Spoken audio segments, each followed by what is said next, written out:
¿Qué tal, amigos? Bienvenidos a Dilo al Mundo, el primer programa del año 2025 que hago. Es una satisfacción volver a reencontrarnos y que Dios nos esté dando gracia para un programa más. En este caso, tenemos un tema que, como siempre, tratamos de que sea un tema vital para nuestra salvación. Dios quiere que sepamos las cosas que están pasando y las que van a pasar. Él dijo que no hará nada sin revelar su secreto a sus siervos los profetas. Sin profecía, el pueblo de Dios se disipa. Necesitamos saber cuáles son los eventos que están sucediendo en el mundo a la luz de la Biblia, a la luz de las profecías. Y como los 144.000 siguen al Cordero por donde quiera que va, necesitamos conocer los tiempos de Dios, que son los tiempos que valen y los que van a marcar los eventos importantes en este mundo. Al estudiar el libro de Apocalipsis, al estudiar el libro de Daniel, ahora cuando leí el libro de Apocalipsis que escribió Noé, el cual, como siempre, se los estamos recomendando, desde cualquier parte del mundo, lo pueden tener de manera gratuita, entrando en diloalmundo.org.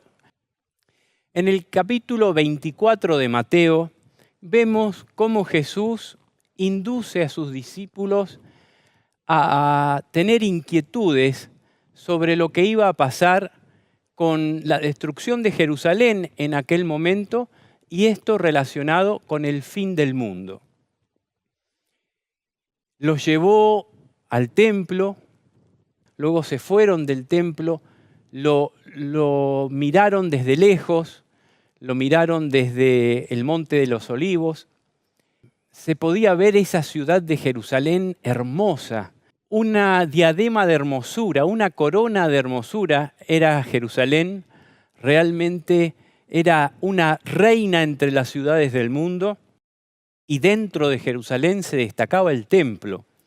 Se estaba poniendo el sol y sus rayos reflejaban contra los inmensos bloques de mármol que recubrían el templo, sus edificaciones de alrededores. Estaban los pináculos del templo revestidos en oro. Era un cuadro que no podía dejar de sacar un comentario de quien lo mirara. Era realmente muy bello, muy bonito. Y Jesús los trajo a los discípulos para contemplar este paisaje, precisamente porque quería llamar su atención. Y cuando le dijeron, maestro, mira qué piedras, mira qué construcción, cuando le hicieron el comentario cantado, como quien dice, al ver este paisaje, Jesús les dijo, de cierto os digo que no quedará piedra sobre piedra que no sea trastocada, que no sea destruida. Y los discípulos se quedaron pensando. Y cuando ya estaban subiendo el Monte de los Olivos, cuando tuvieron un rato de comunión a solas con Jesús, le dijeron, Señor, dinos, ¿cuándo serán estas cosas respecto a la destrucción de Jerusalén y a tu segunda venida y el fin del mundo? Era la pregunta que Jesús estaba inspirando, que su espíritu estaba inspirando en ellos. Jesús quería que ellos supieran y quería que ellos tuvieran esa inquietud para Él poderla satisfacer. Y en Mateo 24 lo podemos leer, Jesús los advierte sobre los engaños que iban a venir en primer lugar y que había que ser astutos, había que tener cuidado para no ser engañados.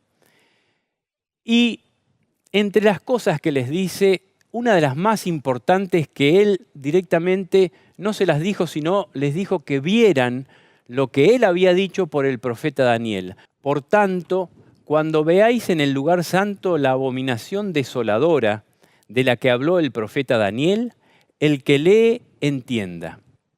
Cuando veáis en el lugar santo la abominación desoladora. ¿Qué es el lugar santo? Les preguntamos a los cristianos, si les preguntamos a los adventistas, ¿qué es el lugar santo y qué es la abominación desoladora? Seguramente hay muchos que han coincidido en el estudio concienzudo de esto. Y también hay muchísimos, quizás la mayoría, que no tienen ni idea de lo que es. O que tienen una idea, pero no una idea fina, una idea estudiada, una idea concienzuda de qué realmente significa esto. ¿Qué es el lugar santo? Tendrá que ver con el pueblo de Dios, con Jerusalén, con el templo. Bueno, primero que nada podemos afirmarnos en que el santo es Jesús. Jesús es la roca sobre la cual nos podemos afirmar y no vamos a tener problemas. Jesús es la roca segura. Jesús es el santo y su ley es santa. Pero, ¿cuál es el lugar santo? ¿A qué se refería? Bueno, el epicentro del lugar santo estaba en el templo. El templo tenía su lugar santo y su lugar santísimo. En el lugar santísimo estaba el arca del pacto, el arca del testimonio, con la ley de Dios, con la vara de Aarón que reverdeció y con una vasija que contenía el maná. ¡Qué extraordinario! La gloria de Dios se manifestaba en el propiciatorio que estaba inmediatamente arriba del arca, arriba de su ley. Todo era santificado por esa gloria de Dios que se posaba sobre el arca. La vara de Aarón que reverdeció no se secaba nunca. El maná no se apolillaba, no se podría. Es algo extraordinario. Pero llegó el momento en que la gloria de Dios se fue. Ya cuando Jesús vino, Él glorificó el segundo templo con su presencia. Pero la gloria visible de Dios ya no se manifestaba. ¿Qué pasa? Ahora no está más el templo. La ciudad de Jerusalén fue destruida. Y entonces, ¿hay lugar santo ahora? ¿Cuál es el lugar santo? Es la pregunta que nos hacemos. Como decíamos, el lugar santo en aquel momento tenía su epicentro en el templo y se extendía a toda la ciudad de Jerusalén, incluso por afuera del muro. Habían varios estadios donde los levitas, que eran consagrados al servicio del templo, tenían sus plantíos. Acá podemos ver una foto, una ilustración de lo que podría ser Jerusalén, y estaba rodeada por una zona que también se consideraba santa, como toda la ciudad de Jerusalén. Vemos aquí en Mateo 24 que Jesús, como quien dice, mezcla dos realidades. Estaba la destrucción de Jerusalén, que iba a ser la primera abominación asoladora. Luego iba a estar la destrucción del mundo entero previa a la venida de Cristo, que va a ser la real abominación asoladora. La destrucción de Jerusalén fue una especie de maqueta de lo que va a pasar con el mundo entero. En ese momento, cuando los estandartes romanos, cuando vino el ejército romano y rodeó Jerusalén y los estandartes romanos se clavaron sobre ese terreno que se consideraba santo, que rodeaba a la parte de afuera del muro de Jerusalén, se consideró la abominación desoladora. Y los cristianos que estaban en Jerusalén tomaron esta señal que Jesús había dado para huir de Jerusalén. Y con la destrucción de Jerusalén, que fue terrible, no murió ni un solo cristiano. Los cristianos fueron apercibidos por la señal que Jesús nos dio, por la señal que también había dado Daniel, y se fueron de Jerusalén al campo y allí pudieron sobrevivir de manera tranquila a esta destrucción que iba a venir. Los estandartes romanos sobre el suelo sagrado. Pensemos en esto, quedémonos con esta idea. Ahora, al final de los tiempos, ¿cuál es el lugar santo? En Primera de Pedro, capítulo 2, tenemos consideraciones que las podemos tildar como generales, pero que son necesarias tenerlas en cuenta para poder descubrir la verdad que Dios tiene para nosotros. Pedro, ese discípulo que muchas veces fue precipitado, que muchas veces se dejó guiar por su ser humano que no era conforme al Espíritu, había sido pulido por Dios, había sido pulido por Jesús, por su Espíritu, y estaba cumpliendo de manera extraordinaria la tarea que Jesús le había asignado de ser un pastor para sus corderitos. Él les dice: desechando pues toda malicia, todo engaño, hipocresía, envidia y todas las detracciones, desead como niños recién nacidos la leche espiritual no adulterada, para que por ella crezcáis para salvación, si es que habéis gustado la benignidad del Señor. Meditemos un poquito en este texto, que esto nos va a ayudar a descubrir y a valorar la verdad a la que queremos llegar. Desechando todo engaño. No podemos tolerar ningún tipo de engaño, tampoco ningún tipo de malicia podemos concesionarnos a tener. Las hipocresías, envidias, cualquier tipo de detracciones. Desead como niños recién nacidos la leche espiritual no adulterada. Necesitamos esa leche espiritual no adulterada. Necesitamos buscar la pureza de la palabra de Dios. Esta leche espiritual también es alimento sólido. Pedro dice leche espiritual como para ir hasta lo más profundo, hasta lo más esencial que necesitamos para crecer.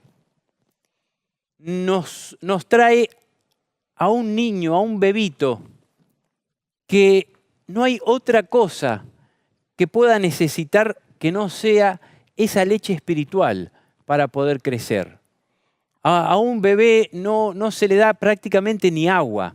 En la leche de su madre tiene todo lo que necesita.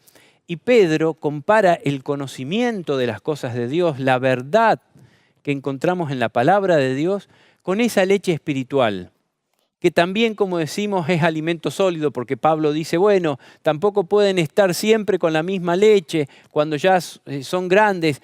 En este caso, esa leche no se contrapone contra el alimento sólido. Esa leche está llevándonos a algo que necesitamos de manera imprescindible y tiene que ser no adulterada. Tenemos que preocuparnos por descubrir lo que Dios tiene para nosotros de una manera que no esté adulterada por teorías, por doctrinas de hombres, para que por ella podamos crecer para salvación. Es un crecer que es también imprescindible para salvación. Si es que habéis gustado la benignidad del Señor, hay una condición. Y a esto también se refiere el rey, el profeta David. Gustar la benignidad del Señor. Tenemos que aprender a gustar de la palabra de Dios, aprender a encontrar en ella eso que necesitamos, que es tan esencial para nuestra vida eterna. Jesús, en Juan 4, cuando se encontró con la mujer samaritana, nos tiró casi así como al pasar un concepto que vale oro y que nos ayuda a comprender ahora cuál es el lugar santo. La mujer samaritana le preguntó, ¿y dónde es correcto adorar? ¿En este monte o en Jerusalén? Había un diferendo ahí entre los samaritanos y los judíos en cuanto a dónde se debía adorar. Jesús le dejó bien en claro a la mujer samaritana que la salvación venía de los judíos. La salvación era Él mismo, el Mesías, el libertador, venía de los judíos. Pero le dice, mujer, créeme que la hora viene cuando ni en este monte ni en Jerusalén adoraréis al Padre. Mas la hora viene, y ahora es, cuando los verdaderos adoradores adorarán al Padre en espíritu y en verdad, porque también el Padre tales adoradores busca. Y complementamos esto con 1 de Pedro 2, cuando dice, vosotros también, como piedras vivas, sed edificados como casa espiritual y sacerdocio santo, para ofrecer sacrificios espirituales aceptables a Dios por medio de Jesucristo. Jesús nos pasa en claro que ya no habría un lugar para adorar, como hasta ese momento había sido Jerusalén. Ahora los que quieran adorar al Padre lo tienen que adorar en espíritu y en verdad, buscando esa leche espiritual no adulterada.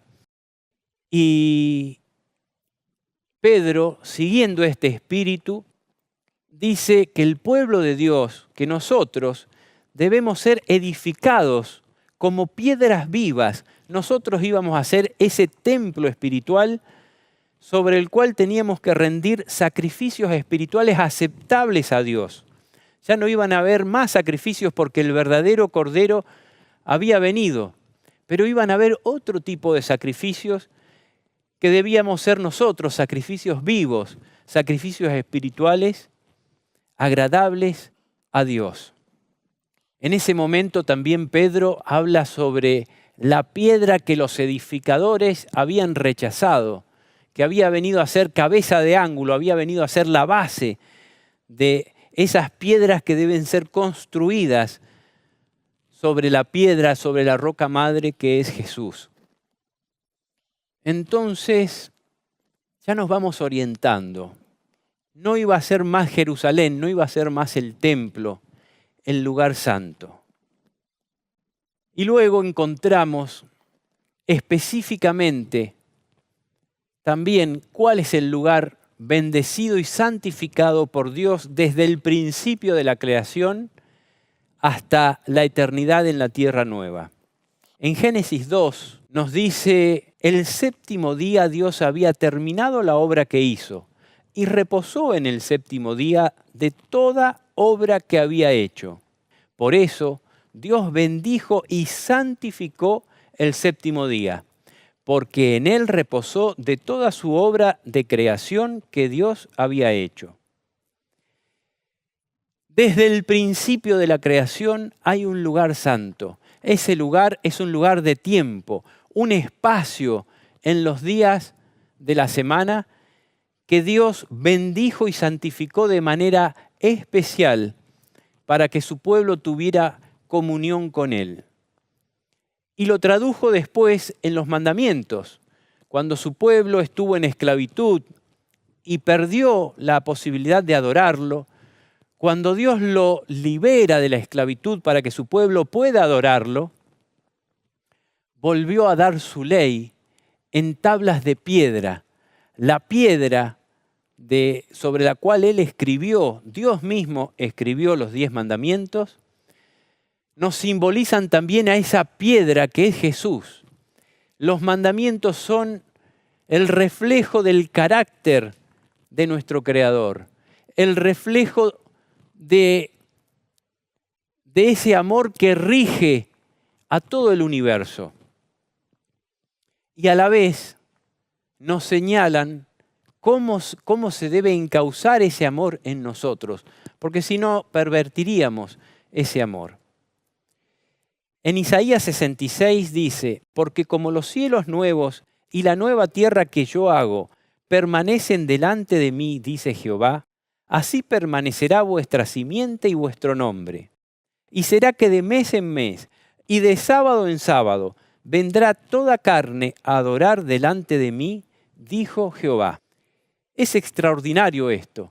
Aquí vemos que desde el principio de la creación a cuando estemos en la tierra nueva, ese lugar santo va a seguir existiendo entre el pueblo de Dios y su Creador.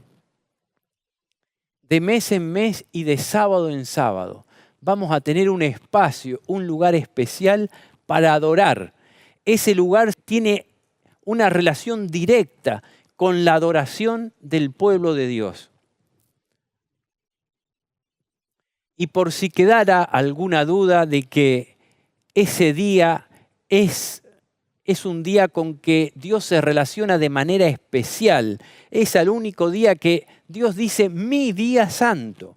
Si retrajeres del sábado tu pie, muy conocido para nosotros los adventistas, pero quizás para nuestros hermanos evangélicos, para nuestros hermanos católicos, donde también hay mucho pueblo de Dios, quizás no es tan conocido y es necesario llamar su atención.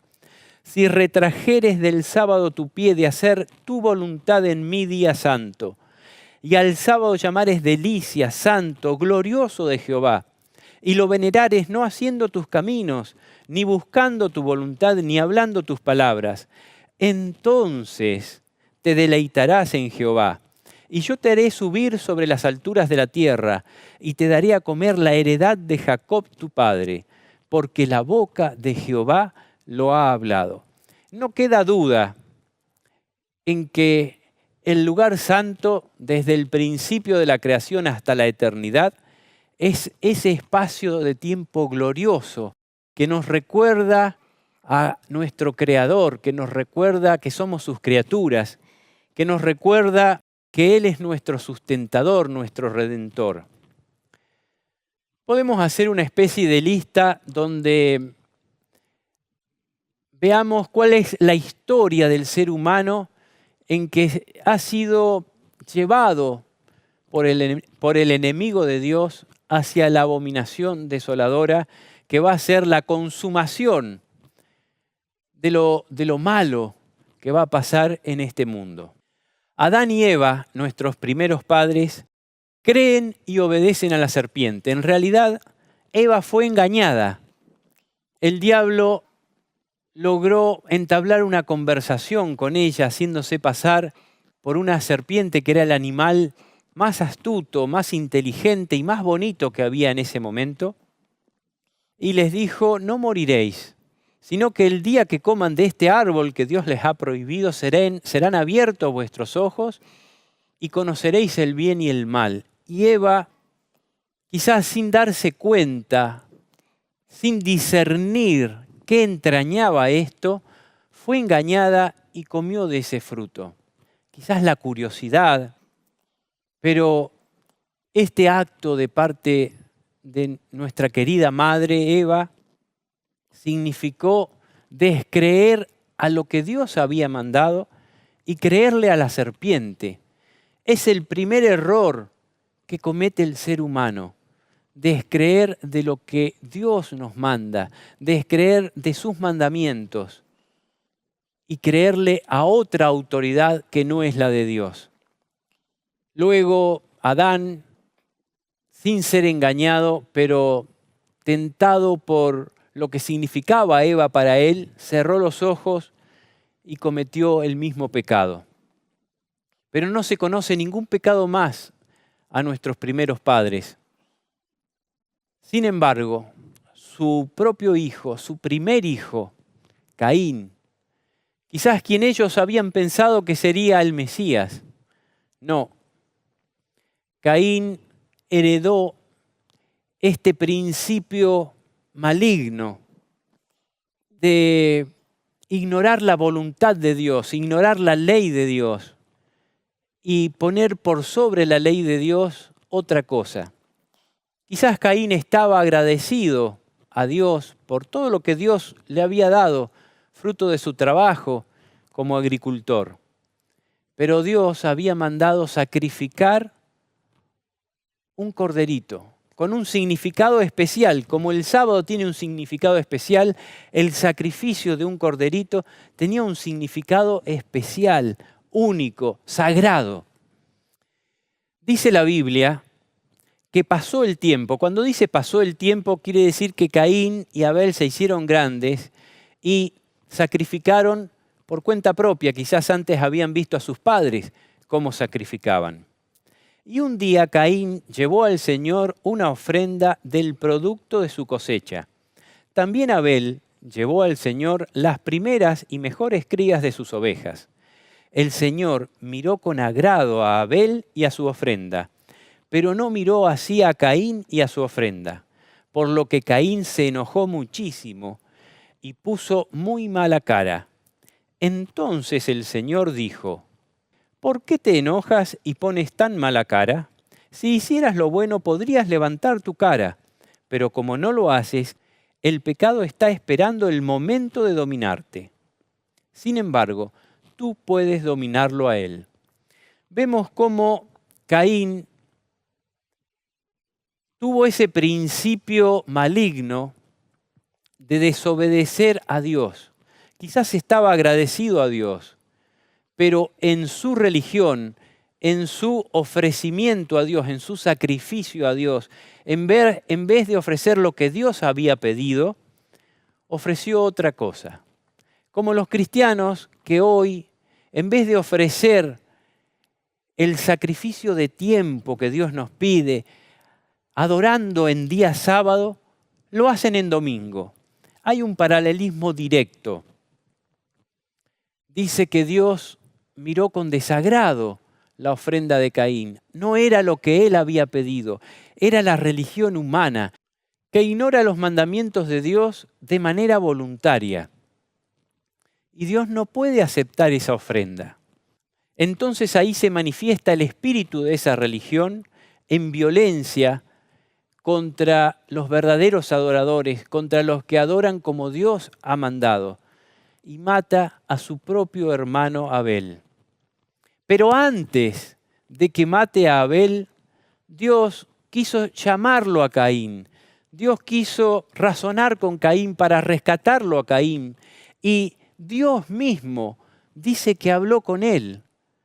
Y le dijo, ¿por qué te enojas? ¿Por qué está tu ánimo tan decaído? ¿Por qué estás tan mal? Si hicieres lo bueno, podrías levantar tu cara, podrías estar con un espíritu lindo, podrías estar con paz, con alegría. El pecado está esperando el momento de dominarte. Pasa así, cuando en nuestra adoración no hacemos lo que Dios nos pide, cuando dejamos que otra autoridad rija nuestra adoración a Dios, el espíritu que nos agarra no es el espíritu de Dios. Y entonces podemos cometer actos que son realmente desastrosos. Podemos llegar a cosas que no nos imaginamos. Por eso Dios nos llama cuando no estamos cumpliendo su ley, cuando no estamos aceptando su autoridad de amor sobre nosotros y estamos aceptando cualquier otro tipo de autoridad. Puede ser nuestra propia voluntad, puede ser la voluntad de nuestro pastor, puede ser la voluntad de nuestra familia.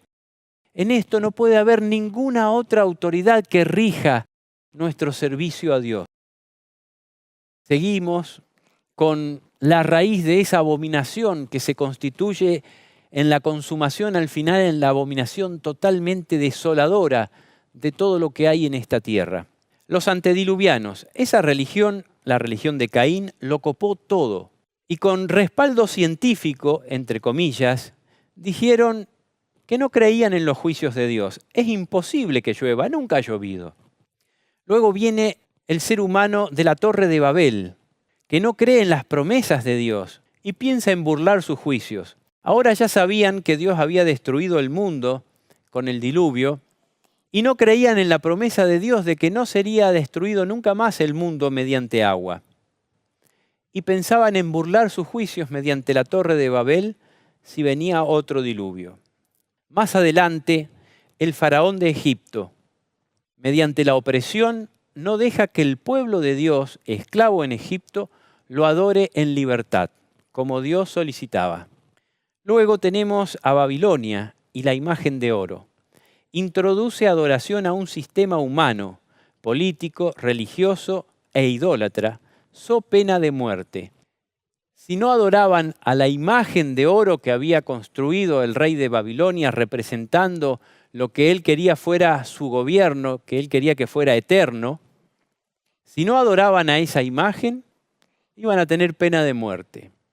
Es el espíritu de la abominación desoladora, es el espíritu de la religión del enemigo, desviar la adoración de Dios. Y ya acercándonos a la consumación final, el profeso pueblo de Dios y Roma, crucificando a Cristo y a su ley. Queremos llegar a cuál va a ser la abominación desoladora de la cual habló el profeta Daniel y que Jesús dijo, el que lea entienda. La abominación desoladora va a ser una ley dominical universal que va a salir desde los Estados Unidos, la tierra de libertad, que por mucho tiempo representó a la Iglesia de Dios, al pueblo de Dios, a los protestantes. Se decreta una ley que pronto se adopta a nivel mundial y se termina implementando con pena de muerte. Esta ley civil y universal impone el falso día de descanso y adoración, que representa la perversión satánica en que se desvía la adoración a Dios como creador, sustentador y redentor, y propone en su lugar, solapadamente y no tanto, el culto al sol, a la naturaleza, al ser humano, a la ciencia, como excusas de lo que realmente es la adoración al mismo diablo. En consecuencia, se persigue y mata a los que practican y predican la adoración a Dios en obediencia a sus mandamientos. Esta es la real abominación desoladora que tenemos ante nosotros en el futuro muy cercano. Esta es la abominación de la que habló el profeta Daniel. El pueblo de Dios, en su momento, lo que fue la maqueta de lo que va a ser la abominación desoladora real del último tiempo, crucificó a Cristo con Roma. El pueblo de Dios lo juzgó, lo sentenció, pero necesitaba que Roma pudiera avalar esa sentencia y crucificarlo. Fue esa unión abominable del pueblo de Dios con Roma.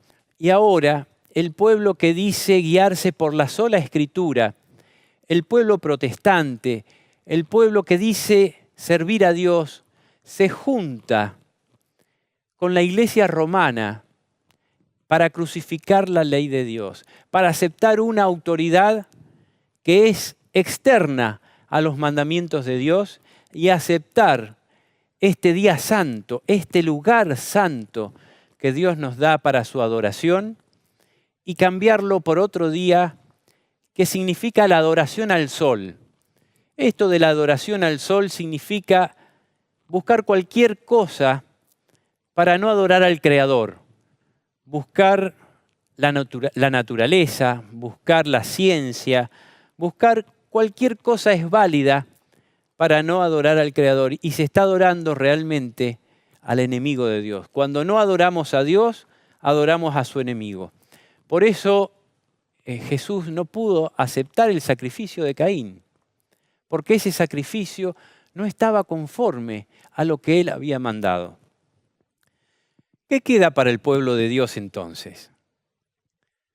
Sabemos, acabamos de decir, que va a haber una ley universal con pena de muerte para aquellos que no se sujeten a esa autoridad que busca usurpar la ley de Dios, que busca ponerse entre Dios y su pueblo. Pena de muerte, no se puede comprar ni vender, la marca de la bestia. Todo esto se encuentra relacionado. Y algo muy importante, el juicio de Dios es la consumación de todo. Termina el juicio de los muertos y se empieza a juzgar a la última generación. Y entonces Dios clasifica a su pueblo. ¿De acuerdo a qué? En Apocalipsis 3:10 dice: por cuanto has guardado la palabra de mi paciencia, yo también te guardaré de la hora de prueba que ha de venir sobre el mundo entero, para probar a los que habitan sobre la tierra. Vengo pronto, retén lo que tienes, para que ninguno tome tu corona. Este texto es clave para nuestra generación, para nuestro tiempo, es clave ahora, lo necesitamos comprender palabra por palabra en un significado extraordinario. Por cuanto has guardado la palabra. guardar la palabra de Dios, tenerla en el corazón de su pueblo. Es la única forma de poder llegar a la salvación, de poder llegar a la vida eterna que Jesús nos ofrece. Es obedecer su palabra, es estudiarla, es comprenderla, es tenerla en nuestro corazón.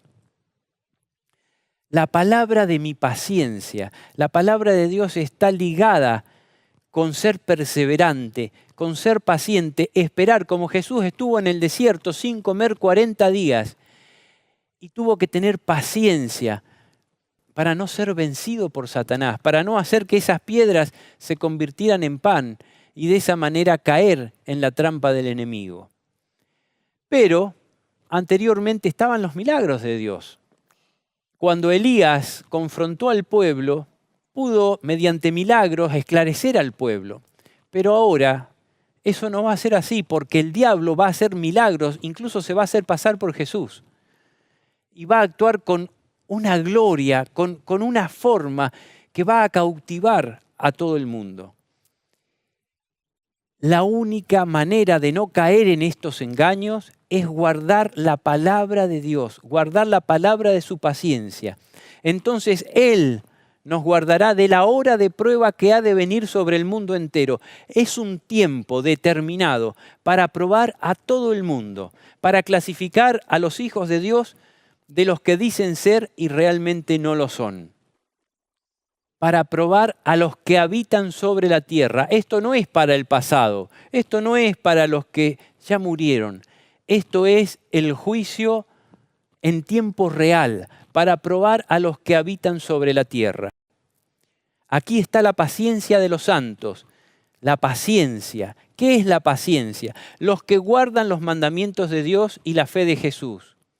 Entonces el dragón se llenó de ira contra la mujer y se fue a hacer guerra contra el resto de la descendencia de ella, los que guardan los mandamientos de Dios y tienen el testimonio de Jesús. Adora a Dios porque el testimonio de Jesús es el espíritu de la profecía. Todo se encuentra relacionado y todo nos lleva al mismo punto. Guardar los mandamientos de Dios sin adulterar. En el catecismo tenemos mandamientos que están adulterados. Hay algunos mandamientos que se conservan y otros mandamientos que han sido adulterados. Hoy, popularmente, la gente cree que el domingo es el día de descanso. Debemos alzar nuestra voz y explicar a todo el mundo qué es el significado de esto. No es lo mismo un día que otro día para Dios.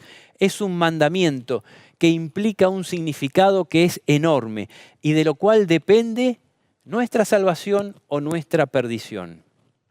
La obediencia. Somos salvos por fe, pero debemos mostrar nuestra fe con nuestra obediencia. Dice Apocalipsis 11, entonces me fue dada una caña semejante a una vara de medir, y se me dijo, levántate y mide el templo de Dios y el altar, y a los que adoran en él.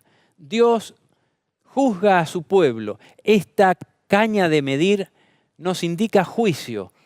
Al rey de Babilonia, que fue blasfemo contra Dios, se le dijo que había sido pesado en balanza, que había sido medido de alguna manera y había sido hallado falto. El pueblo de Dios, el profeso pueblo de Dios, también va a ser medido.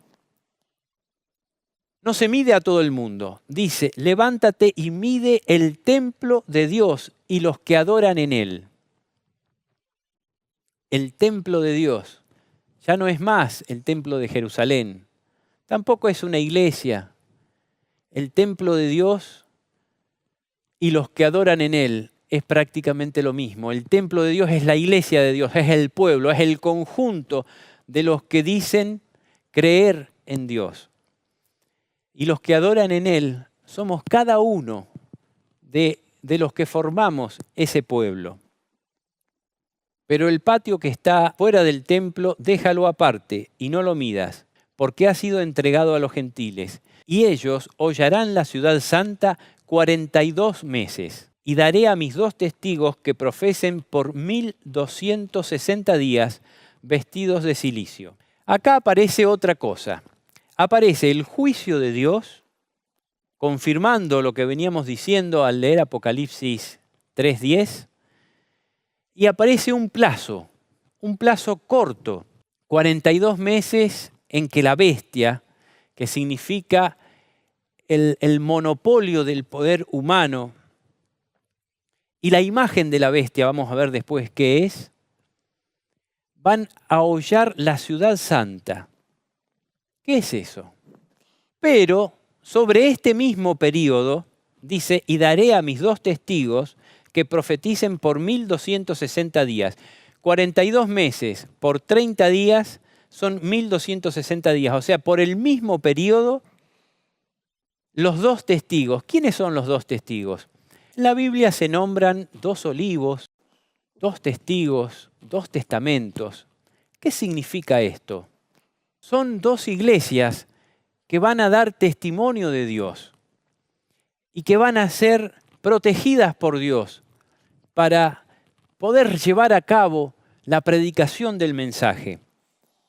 Daré a mis 2 testigos que profeticen 1260 días vestidos de cilicio. Hay un plazo corto, 1260 días, 3 años y medio, en que vamos a dar el mensaje de Dios con poder, con fuerza, con el Espíritu de Dios. Va a ser el fuerte pregón. Seguimos en la lectura de Apocalipsis, en el próximo capítulo, en el capítulo 12, dice, y cuando vio el dragón que había sido arrojado a la tierra, persiguió a la mujer que había dado a luz al hijo varón. La mujer es símbolo de la iglesia de Dios. Y se le dieron a la mujer 2 alas de la gran águila, para que volase de delante de la serpiente al desierto, a su lugar, donde es sustentada por un tiempo y tiempos y la mitad de un tiempo. Y la serpiente arrojó de su boca tras la mujer agua como un río, para que fuese arrastrada por el río. Pero la tierra ayudó a la mujer, pues la tierra abrió su boca y tragó el río que el dragón había echado de su boca. Entonces el dragón se llenó de ira contra la mujer y se fue a hacer guerra contra el resto de la descendencia de ella, los que guardan los mandamientos de Dios y tienen el testimonio de Jesucristo. Bueno, acá vemos varias cosas muy interesantes. Se termina el juicio de los muertos. El dragón no tiene a quién más acusar en el cielo y ve que tiene poco tiempo y viene a tratar de destruir a los vivos, de destruir el testimonio que ellos deben dar. Dice que persigue a la iglesia de Dios. Esto tuvo un cumplimiento histórico, pero tiene un cumplimiento final, escatológico, y el más importante para el cual fue dada esta profecía. Persigue a los hijos de Dios. ¿Y ellos a dónde huyen? Se les da alas de gran águila. Dios los protege, Dios está con ellos. Y van a su lugar, al desierto, donde son sustentados por Dios. Por un tiempo, tiempos y la mitad de un tiempo. Para los hebreos, un tiempo es un año, medio tiempo es medio año, y tiempos vienen a ser 2 años, cierra perfecto con todos los plazos que repite y reitera, abocados a este periodo de tiempo tan solemne y tan significativo para la última generación que va a estar en esta tierra.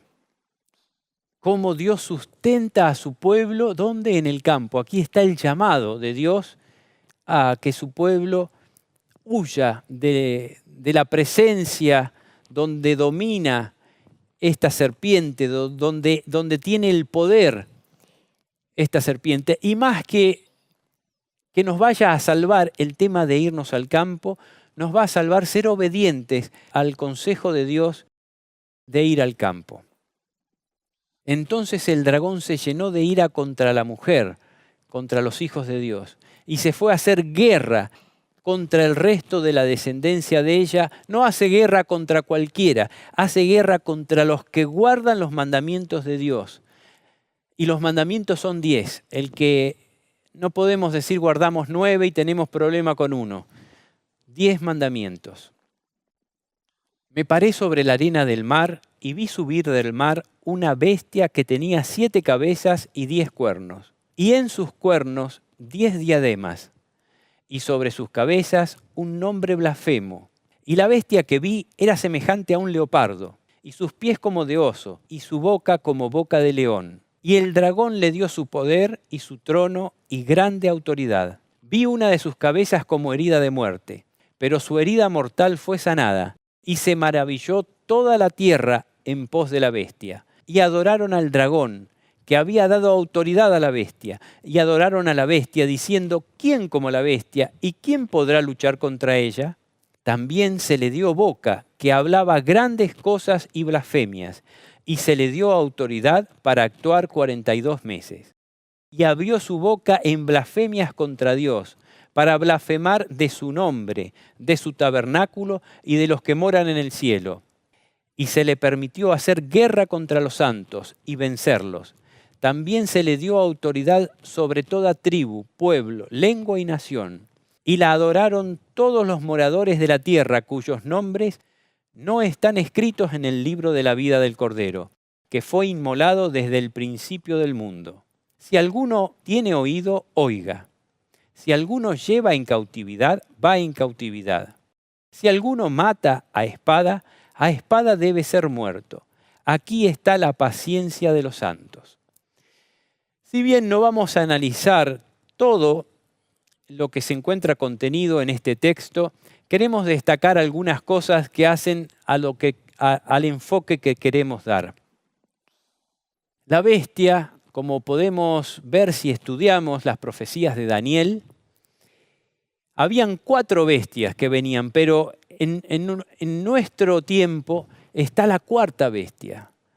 Esta bestia que simboliza a Roma, al Imperio Romano, que se une con la iglesia que apostata, ¿no es cierto? Porque deja a Dios, deja a su marido, que es el símbolo de Dios, para casarse con el poder de este mundo, con el Imperio Romano. Es ahí cuando se impone el domingo, que era el día de adoración al sol. ¿Quién le da poder a esta bestia, a esta unión de la iglesia con el Estado? El dragón.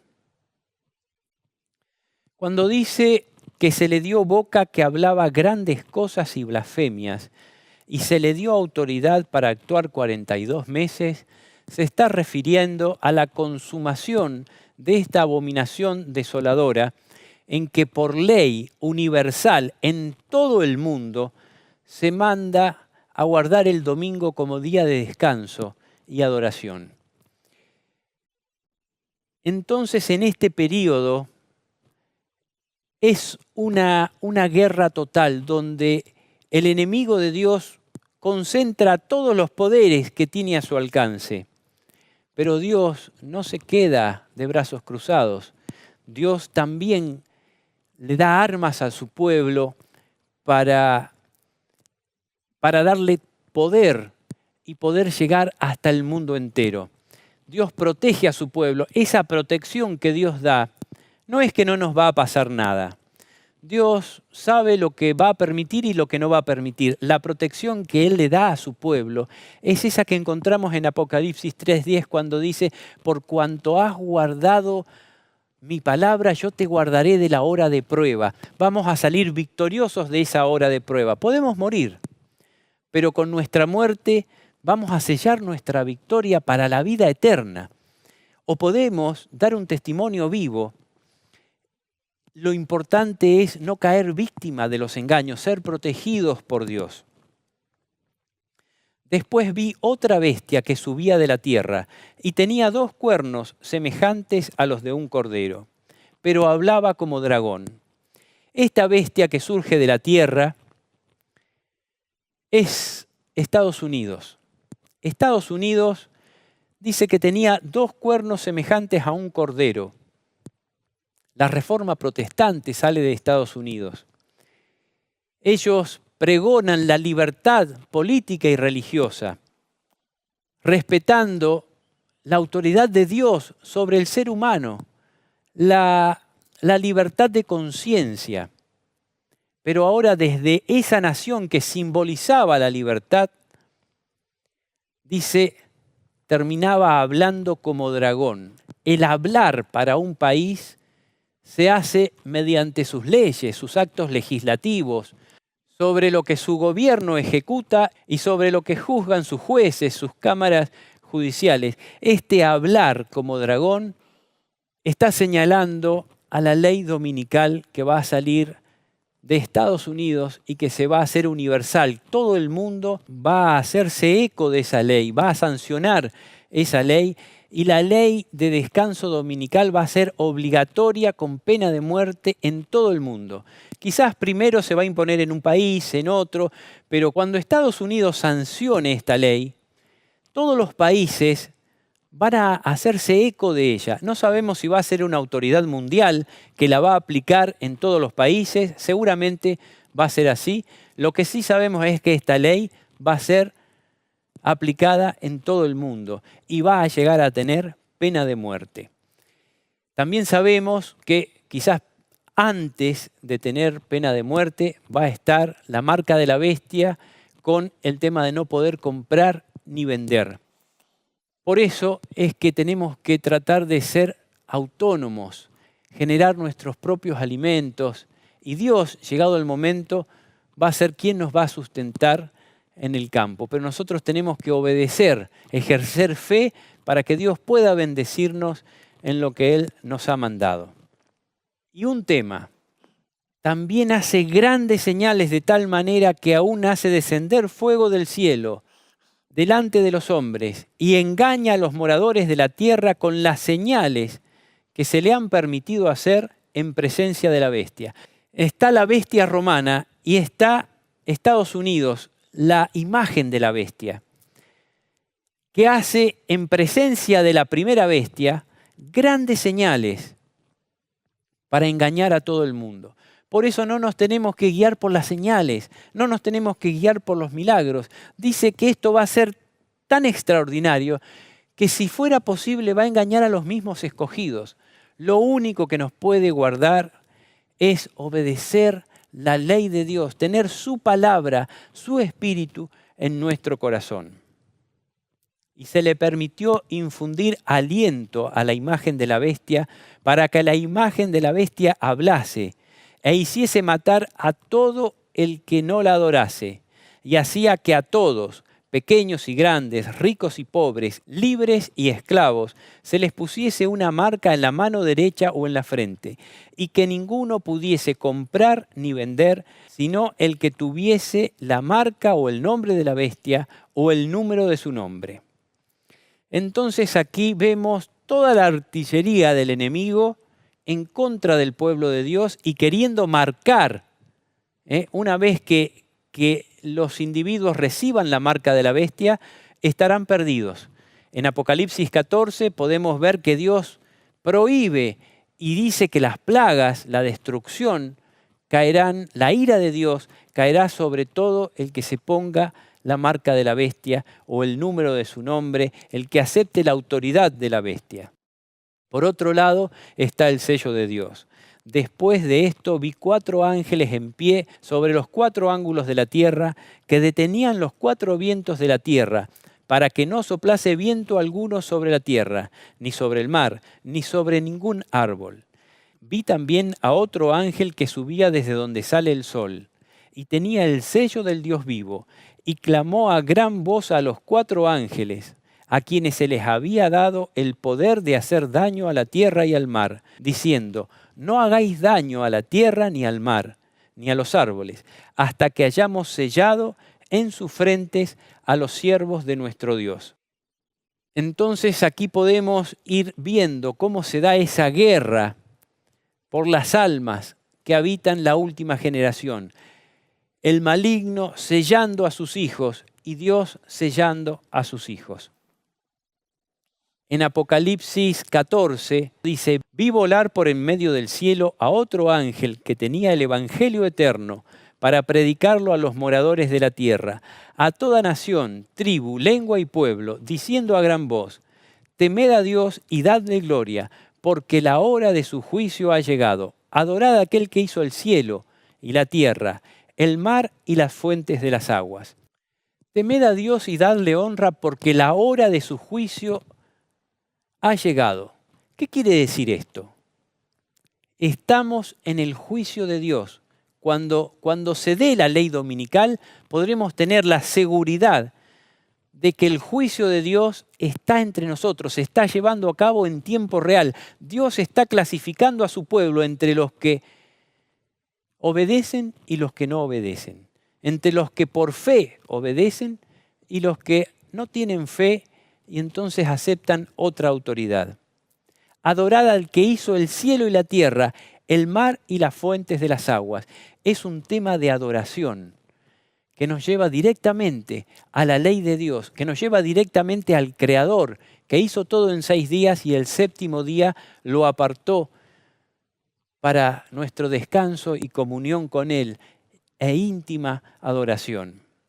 Y otro ángel siguió diciendo, ha caído Babilonia, la gran ciudad, porque ha hecho beber a todas las naciones del vino del furor de su fornicación. Y el tercer ángel lo siguió diciendo a gran voz, si alguno adora a la bestia y a su imagen y recibe la marca en su frente o en su mano, él también beberá del vino de la ira de Dios, que ha sido vaciado puro en el cáliz de su ira, y serán atormentados con fuego y azufre delante de los santos ángeles y del Cordero. Acá podemos ver que Dios no tiene medias tintas. Dios dice, adoren a Dios, porque si adoran a la bestia, si reciben la señal de su autoridad, ¿cuál es la señal de su autoridad? El domingo. El día domingo de adoración no existe en la Biblia. Es una señal de autoridad de Roma. Constantino fue el que impuso el día domingo. La iglesia que transó con este poder blasfemo, como transó en su momento el pueblo de Dios, el pueblo judío con Roma para crucificar a Jesús, ahora transó con Roma para crucificar su ley. Jesús es santo, justo y bueno, su ley es santa, justa y buena. Su ley no ha sido crucificada. Jesús murió porque no podía crucificar su ley. Su ley está en vigencia, por eso está la hora de su juicio. El juicio de Dios no se va a hacer por si tenemos cara linda o cara fea. Se va a hacer por si aceptamos la ley de Dios, la ley de amor de Dios que rige todo su gobierno. Miré y he aquí una nube blanca, y sobre la nube uno sentado semejante al Hijo del Hombre, que tenía en la cabeza una corona de oro, y en la mano una hoz aguda. Y del templo salió otro ángel clamando a gran voz al que estaba sentado sobre la nube, mete tu hoz y ciega, porque la hora de cegar ha llegado, pues la mies de la tierra está madura. Y el que estaba sentado sobre la nube metió su hoz en la tierra y la tierra fue cegada. La mies, el trigo, es símbolo del pueblo de Dios que será cegado para él. Y por otro lado, dice, salió otro ángel del templo que está en el cielo, teniendo también una hoz aguda, y salió del altar otro ángel que tenía poder sobre el fuego, y llamó a gran voz al que tenía la hoz aguda, diciendo, mete tu hoz aguda y vendimia los racimos de la tierra, porque sus uvas están maduras. Y el ángel arrojó su hoz en la tierra, y vendimió la viña de la tierra, y echó las uvas en el lagar de la ira de Dios. Y fue pisado el lagar fuera de la ciudad, y del lagar salió sangre hasta los frenos de los caballos, por 1600 estadios. Acá vemos la consumación del juicio, cómo Dios toma para él en su granero, mete la hoz para cosechar el trigo, para cosechar a sus hijos, los que han sido sellados con el sello de su espíritu, con el sello de su carácter y con el sello que significa ponerse de parte del Creador. Adorar a Dios como Dios quiere que lo adoremos en el día que Él ha designado.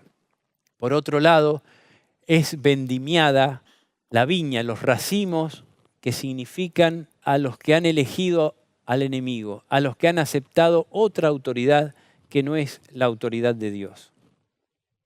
En aquel tiempo se levantará Miguel, el gran príncipe que está de parte de los hijos de tu pueblo, y será tiempo de angustia, cual nunca fue desde que hubo gente hasta entonces. Pero en aquel tiempo será libertado tu pueblo, todos los que se hallen escritos en el libro. Y muchos de los que duermen en el polvo de la tierra serán despertados, unos para vida eterna y otros para vergüenza y confusión perpetua. Los entendidos resplandecerán como el resplandor del firmamento, y los que enseñan la justicia a la multitud como las estrellas a perpetua eternidad.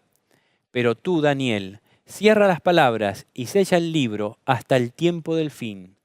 Muchos correrán de aquí para allá, y la ciencia aumentará. En aquel tiempo se levantará Miguel. Miguel es Jesús, es el nombre de guerra de Jesús que viene a buscar a su pueblo. ¡Qué extraordinario! Hay un tiempo, hay un plazo, y vencido este plazo, viene Jesús a buscar a su pueblo. Dice que los entendidos resplandecerán como el resplandor del firmamento. Habrán dado su testimonio. Ser testigos de Jesús es también dar la medida de Jesús. No porque en nosotros haya algo bueno, sino que va a ser Jesús en nosotros el que va a producir esto. Y yo, Daniel, miré, y he aquí otros dos que estaban en pie, el uno a este lado del río y el otro al otro lado del río. Y dijo uno al varón vestido de lino que estaba sobre las aguas del río: ¿Cuándo será el fin de estas maravillas? Y oí al varón vestido de lino que estaba sobre las aguas del río, el cual alzó su diestra y su siniestra al cielo, y juró por el que vive por los siglos de los siglos, que será por tiempo, tiempos y la mitad de un tiempo. Y cuando se acabe la dispersión del poder del pueblo santo, todas estas cosas serán cumplidas. Y yo oí, mas no entendí. Y dije: Señor mío, ¿cuál será el fin de estas cosas? Y él respondió: Anda, Daniel, pues estas palabras están cerradas y selladas hasta el tiempo del fin. Muchos serán limpios y emblanquecidos y purificados. Los impíos procederán impíamente, y ninguno de los impíos entenderá, pero los entendidos comprenderán. Jesús nos mandó a leer el libro de Daniel y dice que los entendidos comprenderán. ¿De quién depende que seamos entendidos? De nosotros mismos, de que hayamos comido la palabra de Dios. Y desde el tiempo que sea quitado el continuo sacrificio hasta la abominación desoladora, habrá 1290 días. Aquí esta Biblia no distorsiona el concepto, porque dice: desde el tiempo en que sea quitado el continuo sacrificio hasta la abominación desoladora, habrá 1290 días. Esto no puede ser, porque precisamente la abominación desoladora es impuesta en lugar del continuo sacrificio. O sea, el domingo es impuesto en lugar del descanso sabático que Dios nos ha mandado.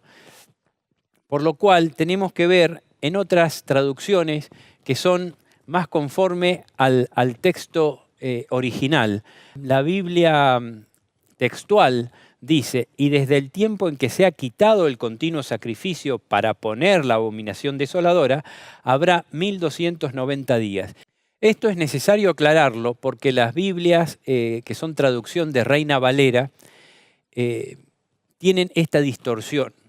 Entonces, la Biblia textual nos dice clarito: y desde el tiempo en que se ha quitado el continuo sacrificio para poner la abominación desoladora, habrá 1290 días.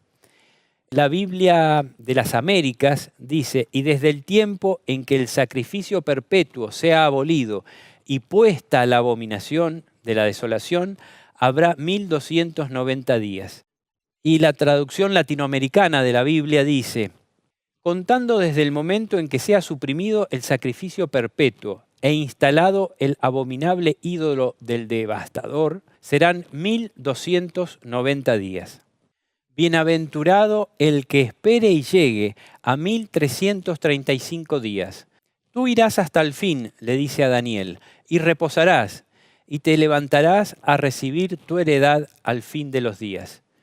Entonces, cuando nos dice bienaventurado el que espere y llegue a 1335 días, nos está diciendo que es un plazo literal, que una persona puede esperar y llegar a ese plazo.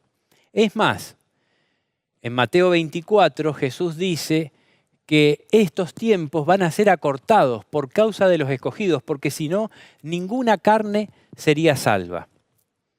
Para finalizar, quiero tener una mirada general, una explicación que nos va a ayudar a entender qué son las trompetas, el significado de las trompetas. Esto que voy a decir no quita que tendremos que ir y estudiar las trompetas y ver qué eventos implica cada una de ellas.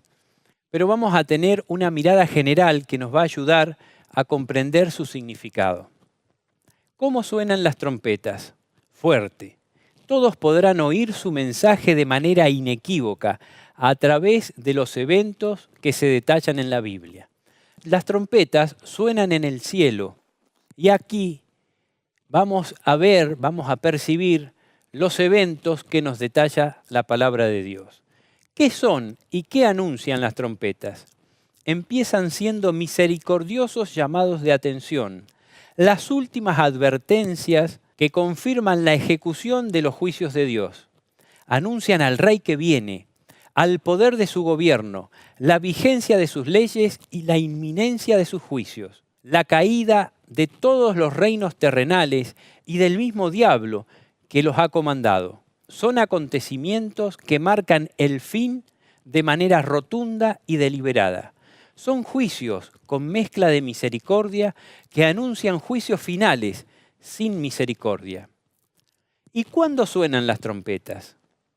En el momento preciso, durante la predicación del mensaje del tercer ángel, cuando las muchedumbres más indecisas e incrédulas tendrán que definirse entre obedecer y adorar a Dios o a la bestia y su imagen, recibir el sello de Dios o la marca de la bestia. Suenan muy pronto, en el futuro muy próximo. Comienzan sonando antes de las plagas, en las que se consumará la ira de Dios, la destrucción final de este mundo de pecado. Y finalizan con la venida de Jesús como Rey de Reyes y Señor de Señores, con la muerte de los impíos y la resurrección de los justos, en el momento de la consumación de todas las cosas, un momento cero ante la eternidad, en el momento en que todo se sincroniza para los hijos de Dios, tanto los que estemos vivos como los muertos.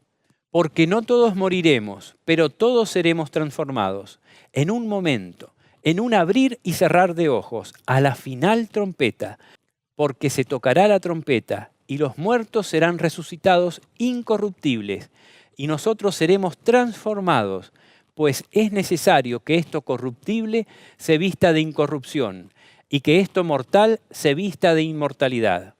Cuando esto corruptible se haya vestido de incorrupción y esto mortal se haya vestido de inmortalidad, entonces se cumplirá la palabra que está escrita. Sórbida es la muerte en victoria. ¿Dónde está, oh muerte, tu aguijón? ¿Dónde, oh sepulcro, tu victoria? Apreciada familia de Reda de Venir, apreciada familia de Dilo al Mundo, quería con este programa poner sobre la mesa algunas de las cosas que necesitamos comprender. Jesús nos mandó a estudiar el libro de Daniel. Dijo, bienaventurados los que leen y los que escuchan el libro de Apocalipsis. Tenemos la responsabilidad de guardar su palabra en nuestro corazón para que Él nos guarde a nosotros. Necesitamos comer su palabra, pero esperamos haber dado un aporte más para impulsarnos en el estudio y la comprensión de estas cosas que significan la verdad presente, significan el Evangelio eterno para nosotros ahora, al cual no podemos ser ajenos. Que sea para gloria de Dios. Amén.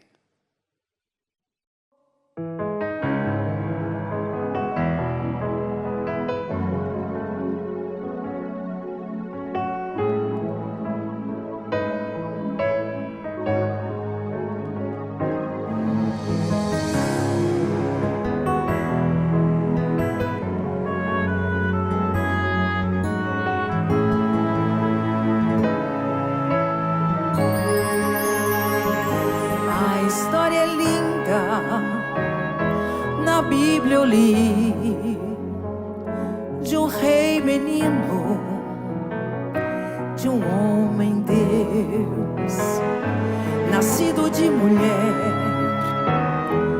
como você e eu, que em tudo foi tentado,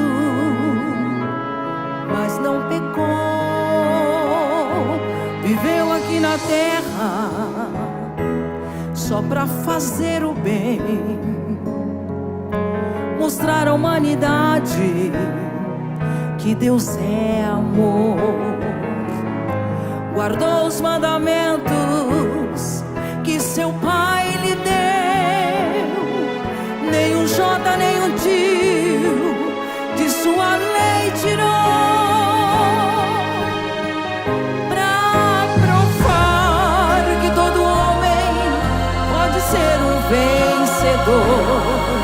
Mas a força da vitória vem de Deus, Pai de amor.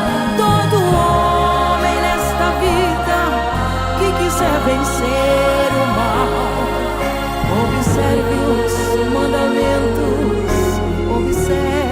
os mandamentos, como Cristo, meu Senhor.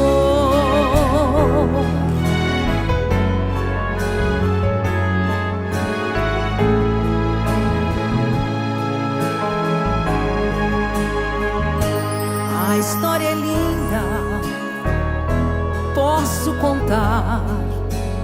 Cristo veio à terra para o homem restaurar. Em sua vida, sua maior missão foi livrar a humanidade da eterna perdição. Desde o princípio, quando ao mundo criou, Cristo a redenção para o homem planejou. E ao pecar, nossos primeiros pais, Jesus Cristo veio à terra, nos revelou o Pai, para provar que todo homem pode ser um vencedor.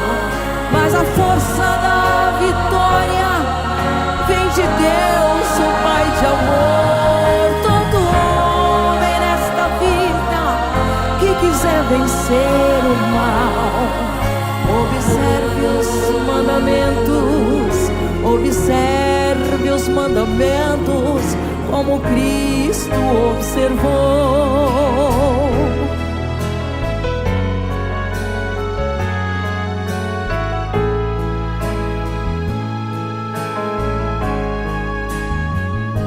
A história é linda, escrita está.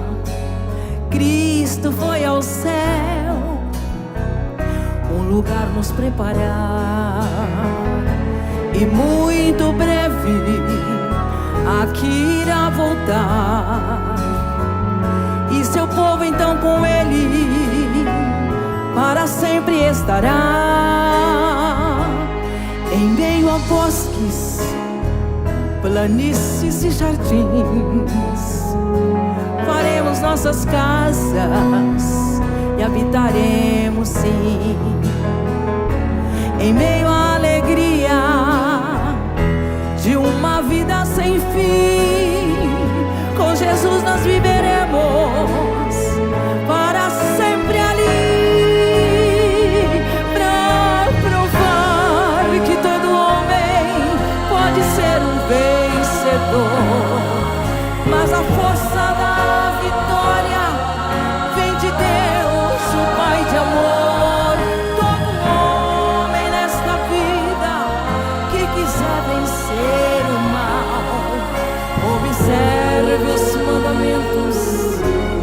observe os mandamentos como Cristo, meu Senhor.